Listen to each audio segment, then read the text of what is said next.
Good afternoon, everyone. Thank you for joining us at Mercy Housing Forward's Moving Forward Together 2020 event. My name is Mark Angelini. I'm president of Mercy Housing Lakefront. And what can I say? I'm sitting alone in our conference room, looking at a camera, actually looking at myself on camera, and very much wishing that we could be together live. I miss you all. But things have changed. One thing that hasn't, though, is the profound gratitude that both I and all of us associated with Mercy Housing Lakefront have for you, our supporters. It's thanks to you that now over 8,000 residents throughout the Midwest have access to safe, stable, affordable housing and a life-changing system of supports. I'd also like to thank those that made today's event possible, starting with our award sponsor, Wintrust Bank, and our community builders sponsors, Northern Trust and U.S. Bank. In addition, I'd like to thank all the individuals, organizations, and groups that you see's name scrolling underneath me, I hope, as I'm speaking now, and we're grateful to all of them. You know, I often say that housing is literally our middle name, but it's not the reason we exist as an organization. Mercy Housing Lakefront is here to ultimately empower residents to take charge of their lives, to live independently, to live securely, and to live in dignity. And to accomplish that, we need partners. And in the course of this event, you will hear from a number of our partners that help us to achieve these impacts. Another thing that's consistent, I think, from past Moving Forward Together events is we're going to have a very compelling keynote conversation. Today, I think it's an outstanding conversation amongst four individuals that is going to be focused on our theme today, which is housing is health. I think you're going to find it an honest, thought-provoking, and compelling conversation. It will touch upon the impacts of COVID-19 and systemic racism. Our moderator for that conversation is Dr. Doug Judy. He is an associate professor of public health at UC Berkeley, as well as the executive director of the Building Healthy Places Network. Dr. David Ansell is associate provost for community health equity at Rush University and the author of what I think is a must-read book, The Death Gap: How Inequality Kills. Ms. Bernice Mills, the CEO of Near North Health Service Corporation, is on the panel. You'll hear more about her later in the event as well. She is the CEO of an organization that we have had a longstanding collection of very innovative and high-impact health services. And finally on the panel is the person I like to refer to as Mercy Housing Lakefront's Triple Crown winner, Mr. Henry Crumpton. In addition to being a longstanding resident of Mercy Housing Lakefront, Henry now is also a member of our board, as well as a resident services community health worker, and therefore also on our staff. Now, housing and accompanying services are not going to handle solving the problem of the many societal inequities that we face, and certainly have come to bear even more painfully this year. However, it's a great place to start. And I'm confident that from this conversation, you're going to have a new perspective, on the challenges that those with limited means face and how housing and supportive services help address those challenges in a way that not only helps them, but helps create stronger communities for us all. But before we get to that panel conversation, I'd like now to ask Mary Fishman, Mercy Housing Lakefront board member and an associate of the Sisters of Mercy, to give us an opening invocation. Thank you, Mark, and good afternoon, everyone. Loving Creator, as we gather together this afternoon as the Mercy Housing community, inspire us to dream a world where all people have decent, affordable housing and a nurturing community. Help us imagine a society built on your justice and mercy that honors the integrity of all beings and that celebrates the diversity that makes us whole. Though we are far from this society of our dreams, we know that whatever we imagine, that is what we will become. And so let us trust that the future will draw us beyond our limitations. Guide us each day as we reach for our goal, providing the opportunities for residents to stabilize their lives and achieve their dreams. Let us be continuously steeped in gratitude for the vision of our founders, the talent and dedication of the staff, the generosity and commitment of our donors and supporters, the courage and creativity of the residents of Mercy Housing. Amen. Thank you, Mark. Thank you, Mary. My name is Doug Judy. I'm a pediatrician by training and a public health professor at the University of California, Berkeley, and the executive director at the Build Healthy Places Network. I'm also trustee on the board of Mercy Housing nationally. Prior to joining the Build Healthy Places Network and joining the board of Mercy Housing, I worked as a pediatrician for nearly 20 years in low-income community clinics and as a neonatal hospitalist. So I took care of a lot of slippery little babies. While working with my patients, I witnessed how the health of children was significantly impacted by their surroundings, by what we call the social determinants of health, including, critically, their housing. Today, I'm pleased to lead this keynote conversation with three leaders with deep roots here in Chicago, working at the intersection of housing and health. First, I'd like to welcome Henry Crumpton, a certified community health worker who's active in the Mercy Housing Lakefront as a resident, board member, and staff member. As a community health worker with Mercy Housing Lakefront, Mr. Crumpton has educated, advocated, and supported permanent supportive housing residents to help empower them to manage chronic illnesses, make behavioral changes to counteract some of the long-term impacts of homelessness and housing instability.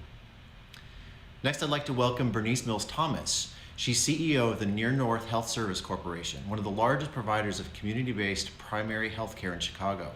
Since 1991, Ms. Thomas has led Near North in anticipating and responding to changing community needs, and she's accepting the Wintrust Partners in Innovation Award today in recognition of Near North's innovative, collaborative work with Mercy Housing Lakefront, including a role supporting the Community Health Worker Program. And finally, I'd like to welcome Dr. David Ansel. He's Senior Vice President for Community Health Equity at Rush University Medical Center, Associate Provost for Community Affairs at Rush University, and the author of a book, The Death Gap, How Inequality Kills. As Rush's first leader of community health equity, Dr. Ansel leads Rush's strategy to be a catalyst for community health and economic vitality on Chicago's West Side. So just to ground us a bit, I think an important statement needs to be made, which is that health is not healthcare. And that wasn't what I was taught in medical school. In fact, it was quite a shock to me after so much schooling. Around the time I finished my residency training, my niece and nephew asked me what grade I was in. I had to think about it, and I counted up. I was in 25th grade. They were not happy about it. I'd been in school from kindergarten through the end of residency 25 years and had not learned what I think is a fundamental fact, that health is not healthcare. Health really is the context we live in, both physical and social. The choices people make are often limited by the choices they have available to them.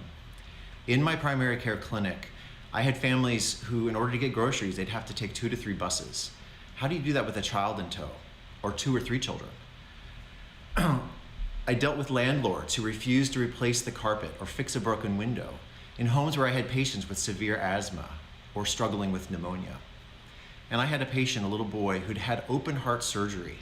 I'd been able to get him a top-notch cardiologist at Stanford University, only 3 miles away, but he couldn't get to the hospital because his mother's car had broken down and the bus never came. So I found myself after clinic hours writing letters to landlords or making calls to charities that could provide free rides for patients. This is not what I'd been trained to do. But what we now know is that neighborhoods where we live and the choices we have are not the same for everyone and across all communities. Racism and intentional disinvestment have created wildly different places, wildly different neighborhoods, often very close to one another. But too many people don't know about these neighborhoods. As a result of segregation and where we live and whom we interact with, even well-meaning people can't imagine a place where there's no fresh food, there's no safe place for children to play, no access to transportation that can get them to jobs and services, and where safe and healthy housing simply isn't an option because there is none. So they blame the individuals for making bad choices. But it's not just about choices, it's about what you have available to you. There's a phrase that many of you may have heard, which is that your zip code is more important than your genetic code in determining your health and life chances. Fortunately, public health and increasingly medicine and healthcare recognize this situation, but we don't exactly know what to do about it. My aha moment years ago was discovering our friends in affordable housing and community development. Nonprofit, mission-driven organizations that tackle the root causes that limit choices and opportunity. They're doing something about it. What I like to think is if zip code is what drives health, affordable housing developers, community developers are in the zip code improvement business. My career is now devoted to making sure that everyone in public health and healthcare knows about the great people who build affordable housing and invest in long disinvested neighborhoods, because they, organizations like Mercy Housing, are really the ones creating health and opportunity. So I want to turn to our panelists, and we've got a few questions. So let's talk a little bit about the pandemic. So how has COVID-19 illuminated and exacerbated the inequities that were already present in our communities in Chicago? Bernice, let's start with you. Okay, well, a lot of the patients that we see are so-called essential workers. They come from those zip codes that you just talked about, where people they have to work. They're either underinsured or just no insurance at all. They are in those food deserts, but they have to work. And so they work, they get sick, they have concerns about keeping their jobs if they don't show up. So they come to us because they're, like I said, they're underinsured, so they don't have the insurance card that it would take to go to some of the others. And because we are a community health center, a federally qualified health center, we accept anyone. When this whole thing became an issue, like in March, when everybody started hearing about it, the people who still had to go to work, could not work from home, were those Black and brown individuals in those service industries. We see them walk through our doors. We even have some of them that work here, I have to say. They have childcare issues and so forth. But I think even through Mercy Housing, we have gone to them. The good thing is that we have a person who works for both organizations, who understands both organizations. And that individual recognizes that there was a need for us to go in and do testing in those apartments and so forth. So because we have this wonderful partnership, we were able to do that. So we saw an increase in our positivity rates. And so we're just doing whatever we can to make sure that people are healthy. That's great. And Henry, how has your life changed? How's life changed at the Mercy Housing properties? It made my job a little bit more difficult because most of the people was really thinking flu, not a virus. And because we are dealing so much with the racial polarization, the next train of thought was this was just another form of genocide. It was just, those were the buzzwords, genocide. I'm not going to take a flu shot. And it sort of like kind of discouraged me because I realized then how deep this thing was going and how difficult it was going to be for me. The coronavirus is so far removed because of the issues that they are dealing with. You see, my granddaughter got shot. She didn't wear masks. She hung out in an environment with a lot of people, so she wasn't concerned about the virus. You see, she was concerned about interaction with that community. They didn't care nothing about that. So that's the problem that I find myself having now.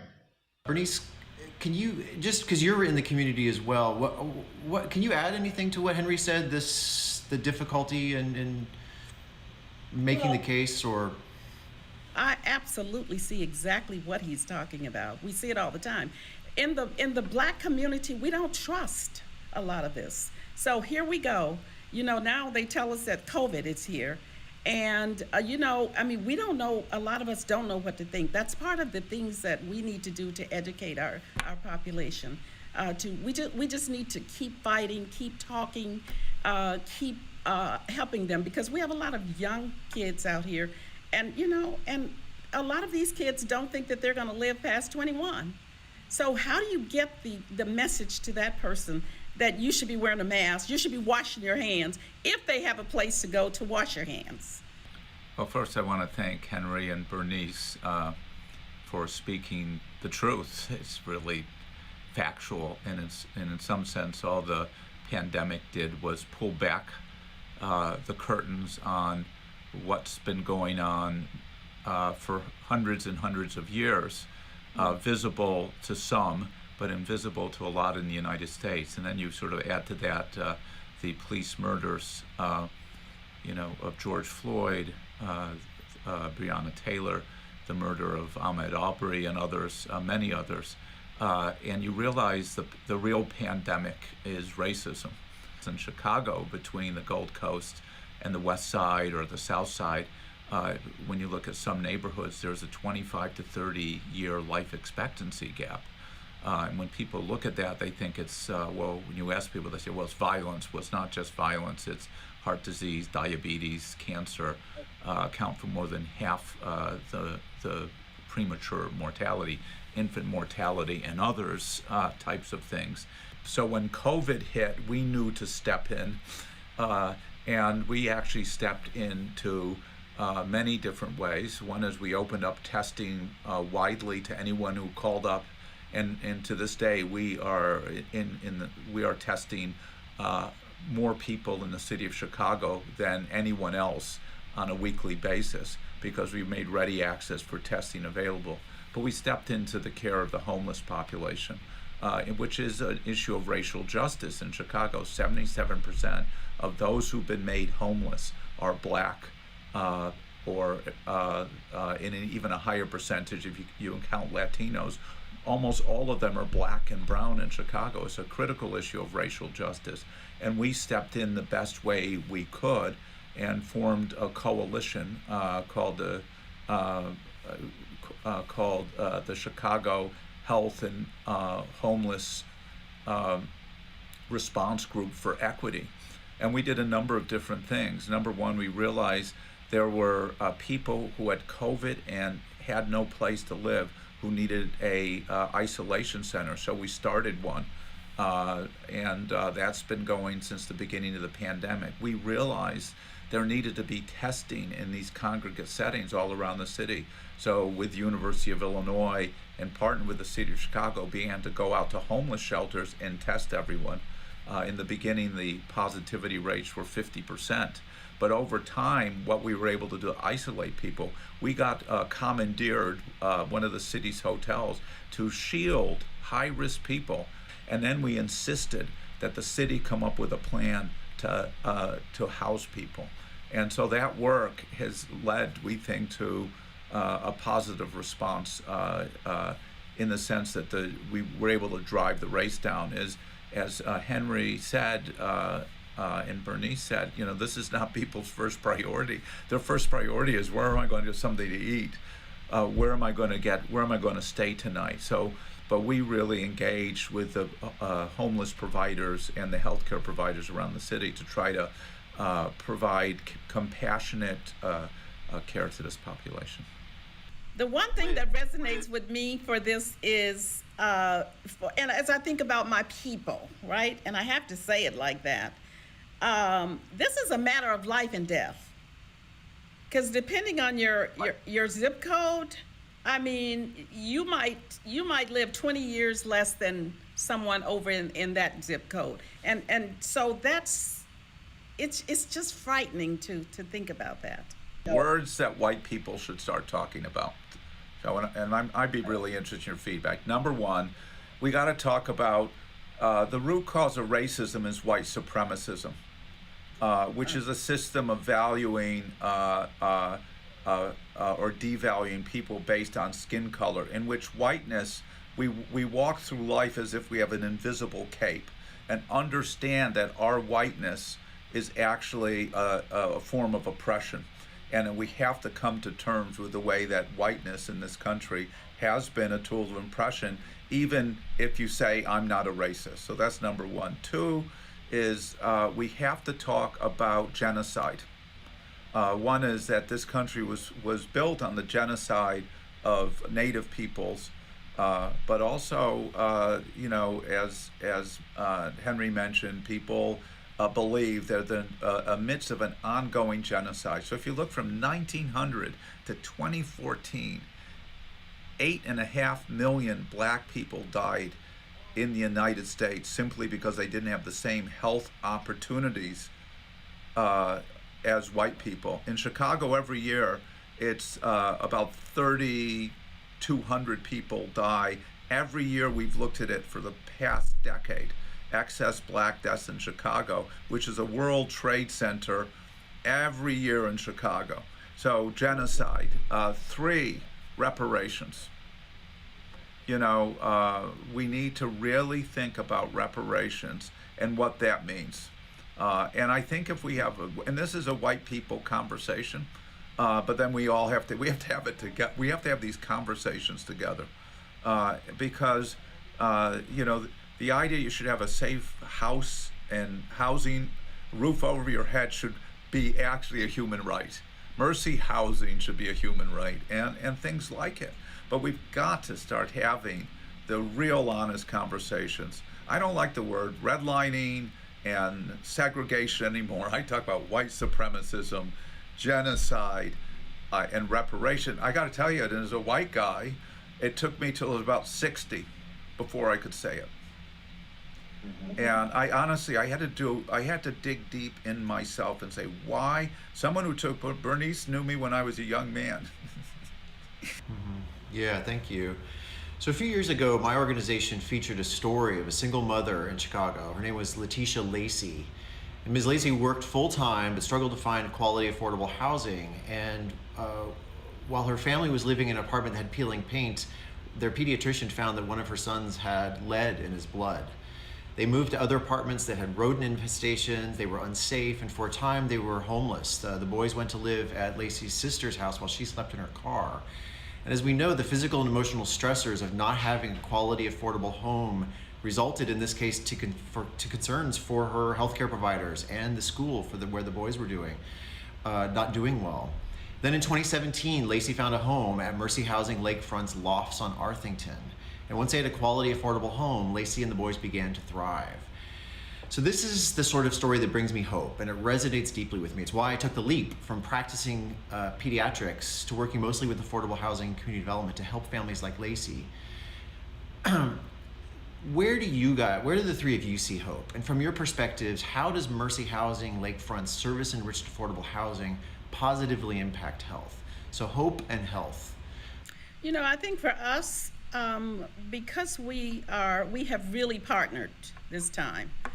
And I think that by having a staff person who understands both organizations and also understand the needs of the individuals that live in housing at Mercy, and they understand what it means to be a patient at Near North. We pull you in.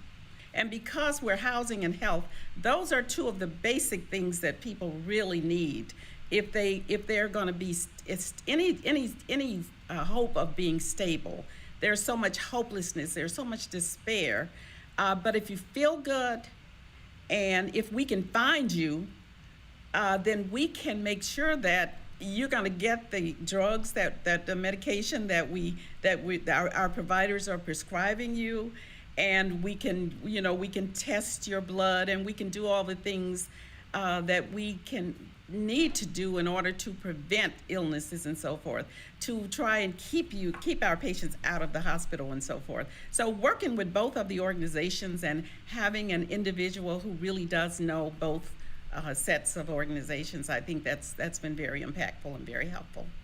I do see hope in the convergence of the Black Lives Matter protests. But here's where I see hope in this. We came together really in the city of Chicago and other places as well around housing and as health in an unprecedented way. And I know that we're in the process of getting people housed, and we had an acute change in housing policy where the city really made a commitment to house, up to a couple thousand people, which is not enough, but it's a start. And we've got healthcare providers and academics, community health centers, partner now with the homeless providers like housing providers like Mercy and others to really try to see if we can come to solutions like this. And so I think the moment brought us together in a new way. And I do think the comments about the pandemic and the mistrust is the next hurdle. We have a lot of earned mistrust in the healthcare system because of the way that we've historically treated people over many years, but it's also an opportunity for us now to get it right and to really help overcome, through building trust, the myths that exist around testing and ultimately the vaccine. And hopefully at the end of the day, we're going to end up with a fairer health system where health is a human right. We have universality, finally, of health care. So I'm hopeful that this might be just one of those moments in American history where we can move towards, as some people say, the more perfect union. By the time I got to Mercy Housing and was provided a safe haven, I began to look into some of my health issues that had been pointed out to me by some of the previous counselors. I began to understand diabetes because I was discovered that I was a diabetic with high blood pressure and the whole shebang. From that point on, it just made my life a whole lot better because I did begin to look into my health issues due to my association with Mercy Housing. Because the one thing that Mercy Housing provided for me was a place to live, because I had been living from tooth to nail, nail to tooth, and so forth. And that's the one thing that is important in anyone's life. When you are able to sit down in what is considered to be your place to stay, you paid that 30-day rent, so you got 30 days to sit down and evaluate your situation. And that became a part of my philosophy when I started really getting back into the social service field and explaining to people the value of having a place to stay. When you have a place to stay that you can call yours, you have the key. You know you got 30 days to sit down and map out a plan. No one can disturb you. Stop worrying about what's going to happen if you are out on the street.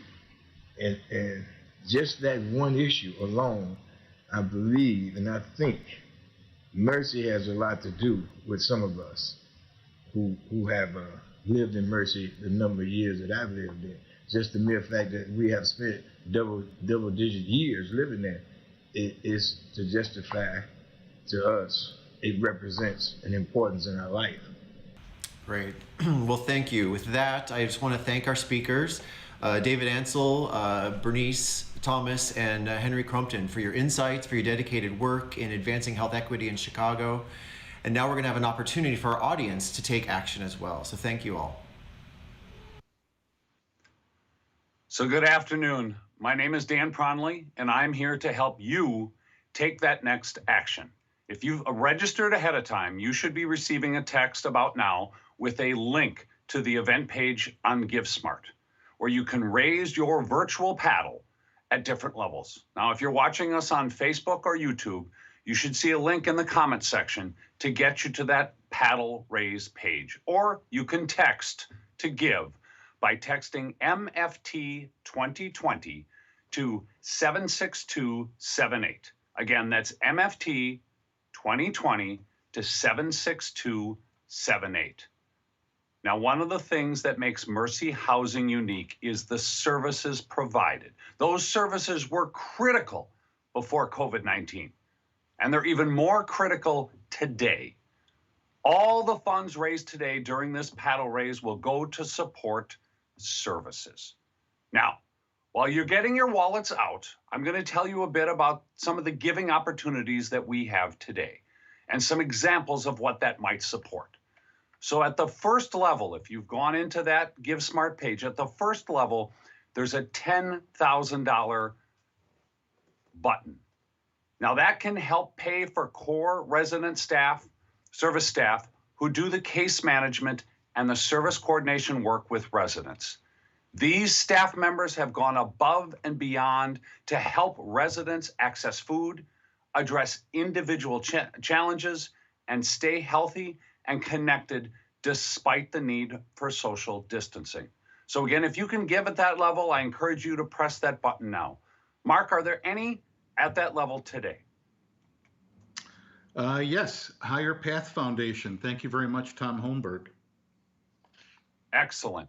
The next level is the $5,000 level. Now that could help support financial asset building programming, which helps residents take control of their finances, such as through budgeting, saving, and reducing debt.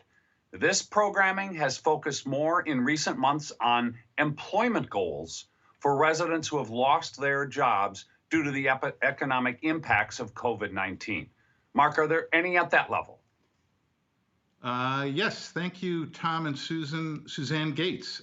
Tom and Sue chaired actually our event last year, and thank you again for your generosity this year. Excellent. So the next level, again, if you've gone to the Give Smart app or you got it through the texting component, is $2,500. Now at the $2,500 level, that could pay for an e-learning tutor for students struggling with the remote learning environment this school year. Now, Mark, before I ask you, we have very exciting news. An anonymous donor has agreed to match new and increased gifts at the $2,500 level and below today, up to a total of $25,000. So having said that, Mark, are there any at that $2,500 level? Yes, thank you to Jim and Monica Lee, and another one here. Thank you, Krishna Ramachandran. We're grateful. Thank you for helping us get to that match. And again, a reminder, $2,500 and below, anybody who makes a donation, it will be matched up to $25,000. The next level, $1,000. That could cover the cost of purchasing 4 Chromebooks that could help students do their schoolwork remotely this year. According to a Pew study, during the lockdown this spring, almost 1/3 of low-income families were not able to complete their schoolwork because they didn't have their own computer. Mercy Housing Lakefront is working to make sure that residents have the access they need to succeed. Mark, any at the 1,000 level? Yes, Vince and Judith McBrien, thank you very much. Let's see, also thank you to Chicago Neighborhood Initiatives. Dave Doig, President. I hope you're watching today and enjoyed the program. And his organization, CNI, has been a great partner of ours in the Pullman community. Excellent. All right, 3 levels left. The next level is 500, so could help support the Community Health Worker Program, where Mr. Crumpton and other staff have lived, experience, help empower residents to manage their chronic health conditions. Now, this program has led funding from Blue Cross and Blue Shield of Illinois and the Washington Square Health Foundation, but it has had additional expenses this year to adapt to COVID-19 with mobile phones for all 5 community health workers. Mark, do we have anybody there on your screen at 500? Yes, we have quite a few. Thank you, Deborah Grand. Thank you, Liz Dunn, Chicago Realty Company. Let's see, Phil DeSalvo, and Holy Family Ministries. Excellent. All right, 2 left. The next level, $250. That could provide supplies for the Art Therapy Program. Now, this program was adapted this spring by providing residents with weekly art kits. Each kit included art supplies and a letter from the art therapy team that offered words of encouragement and questions to promote their well-being, such as, what am I grateful for today? How am I moving my body today? Who am I checking in on or connecting with today? Mark, anybody at the $250 level? Yes, we have both corporate and individual. Thank you to Platinum Solutions and to Sycor Inc. And also, hey, Kathy Pilarzak, thank you very much. Kathy is one of our longstanding and dedicated resident services teams. So thank you for going above and beyond. Much appreciated.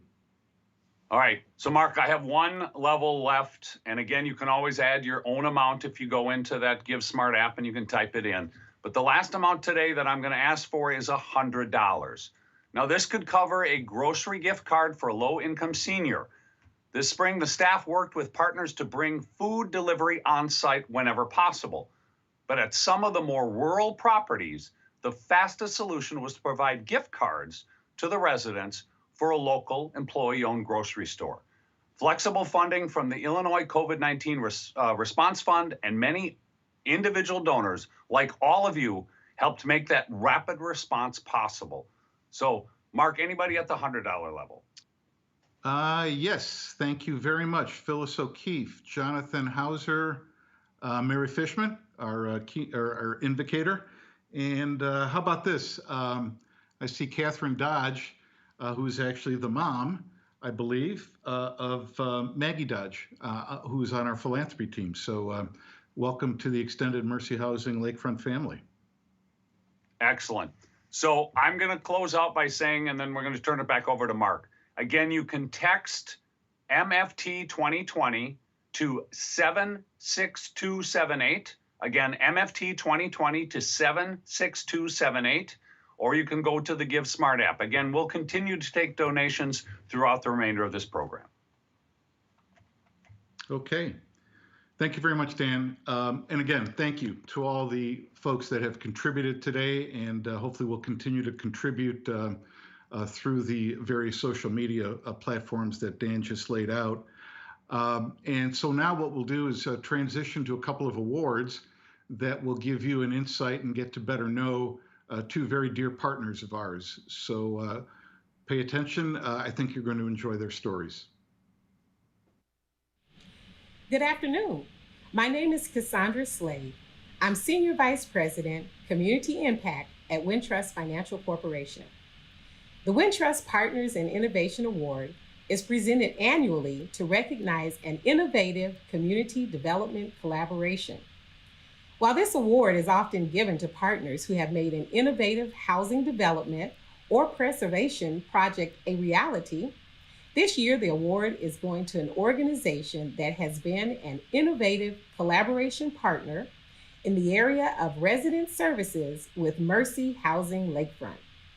Near North Health Service Corporation has been a long-term partner with Mercy Housing Lakefront in providing healthcare services to residents, and in recent years has worked to innovate to provide a nutrition education program, substance abuse counseling, community health education services, and clinical supervision for the Community Health Worker Program. In 2020, when COVID-19 struck, Near North responded quickly, ensuring access to testing to help assess risk and limit the spread of the virus in our communities. For their creativity, commitment, and perseverance, we are proud to honor Near North Health Service Corporation. Accepting the Wintrust Partners in Innovation Award for Near North Health Service Corporation is CEO Ms. Bernice Mills Thomas. Congratulations, Ms. Thomas. Thank you very much, Cassandra. And thank you for this honor, and to Mercy Housing Lakefront for your partnership with us. I can tell you, in nearly 30 years doing this work and being responsive to the community needs and continually adapting and innovating has been core to our successes. We definitely see the critical impact of housing on health and are committed to our continued work with Mercy Housing Lakefront in the development and implementation of innovative and responsive strategies to respond to current and emerging needs. On behalf of the Board of Directors of Near North Health Service Corporation, our staff, and the people that we serve, I would like to accept this Wintrust Partners in Innovation Award. Thank you very much. Good afternoon. My name is Felix Matlock, and I am Regional Vice President for Resident Services for Mercy Housing Lakefront. From my position leading our Resident Services Department, I have the privilege of seeing firsthand the many community-specific collaborations and volunteer partnerships that deepen the impact across our region. In this role and responsibility, I've had the opportunity to meet Melinda Kentz, who stands out significantly. The Volunteer Services Award recognizes an individual or group who has made a substantial contribution to Mercy Housing Lakefront by sharing their time, talent, and resources. Melinda has done all three. Melinda is a leader in the Batavia community with a talent for making connections and bringing people together through collaborations. She is the executive director of the Batavia United Way and co-founder of Community Helpers Impacting People in Need, or CHIP In Batavia. This is a volunteer group dedicated to supporting low-income students and families throughout the Batavia community. Melinda is the CHIP In liaison to Mercy Housing Lakefront's Batavia apartments and continually brings resources to our residents in need. When COVID-19 pandemic struck this year, Melinda increased her involvement through coordinating a food and supply drive and making face coverings. I am honored to present Melinda Kentz with our Volunteer Service Award. Thank you, Felix. I really greatly appreciate this unexpected honor. We are so happy to partner with Mercy Housing and are so grateful for all you do for the people who live in our community. As the Executive Director of Batavia United Way and a co-founder of CHIP In Batavia, and most importantly, as a resident of Batavia, we are so grateful for Mercy's effort to provide safe and affordable housing for our families that are in need, and greatly appreciate the opportunity to work with you on expanding opportunities, presenting resources, and helping the families move to the next level of their life. So also want to just say I really greatly appreciate working with Jennifer Trupa. I have her on speed dial. Many times we have lengthy conversations, brainstorming, and trying to think outside the box on what we can do to take resources and opportunities to the next level. So I really appreciate her attitude and her willingness to work with me and spend time kind of plotting out the next step. So thank you very much for this honor. I greatly appreciate it, and thank you for all that you do. Well, thank you again, Bernice and Melinda, not only for your partnership, but and your treasure and your time and your talent, but for the passion that I know you carry for our mission. We're grateful and thank you. Also, thank you again to our keynote panelists for their honest and I think thought-provoking conversation that really has laid out the systemic issues that challenge a lot of the individuals and communities that we are in and that we serve. In listening to the discussion, I was struck by several things. Collectively as a society, there's often a resistance to try to solve complex problems simply because they're complex. While many people may recognize the issue and have an idea of what a better alternative looks like, the path to get there is so intimidating that we far too often fail to make any meaningful progress. Without question, COVID-19 has further amplified many of these challenges, and as Dr. Ansel said, pulled back the curtain on the inequalities that have been more expedient to ignore for many years than to solve. Quality, affordable housing in a vacuum can't reverse hundreds of years of structural racism. It can't wipe away the lasting effects of a sordid history of redlining and planned segregation. Nor can it immediately counteract the multi-billion-dollar wealth gap in Chicago and other communities that is the direct result of planned disinvestment in communities of color. And if everyone were suddenly stably housed, it certainly wouldn't bring the pandemic to an immediate halt. However, what it can do is serve as the foundation on which we collectively begin to address these challenges. Housing is health, both for the individual and for the community. And by providing individuals like Henry Crumpton with the sense of security that he described and a safe haven that would allow him to think beyond immediate survival for the first time in years, we can take the first step toward a future in which poverty is alleviated, communities are healthy, and all people can develop their full potential. By pairing safe, affordable housing with holistic supportive services that address the effects of persistent inequity, whether related to health, education, finances, or employment, we can further build on this foundation. For Henry, the combination of these two critical elements have made a world of difference. As you heard, once housed and with access to the support he needed, he began to better understand his own health challenges and was empowered to address them. Today, he is helping his peers address their own barriers to health as one of our certified community health workers. Mr. Crumpton's story is emblematic of the change we're seeking to effect here at Mercy Housing Lakefront.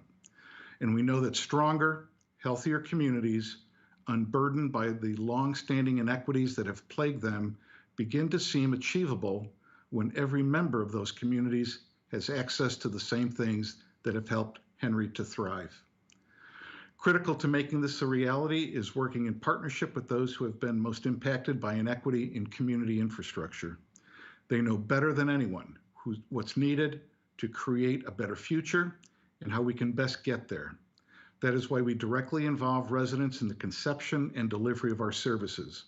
And while we are confident that creating stronger communities on a larger scale by solving our most enduring social problems requires the same approach. Robert Kennedy once talked about the numberless diverse acts of courage and belief that have shaped human history. He said that each time a person stands up for an ideal or acts to improve the lot of others or strikes out against injustice, they each send forth a tiny ripple of hope. And crossing each other from a million different centers of energy and daring, these ripples build a current that can sweep down the mightiest walls of oppression and resistance. I strongly believe this to be true, and I ask each of you to consider what are the ripples of hope that you can send out to help overcome the challenges we face to secure a future in which safe, stable, affordable housing is accessible to all, social justice is a reality, and the zip code is no longer a death sentence for the members of our community living in the wrong ones. So thank you again for joining us today and for demonstrating in so many ways that this work matters to you. We greatly appreciate it, and we look forward to seeing you again, hopefully next year in person. Thank you so much. Have a good evening, good afternoon. Thanks.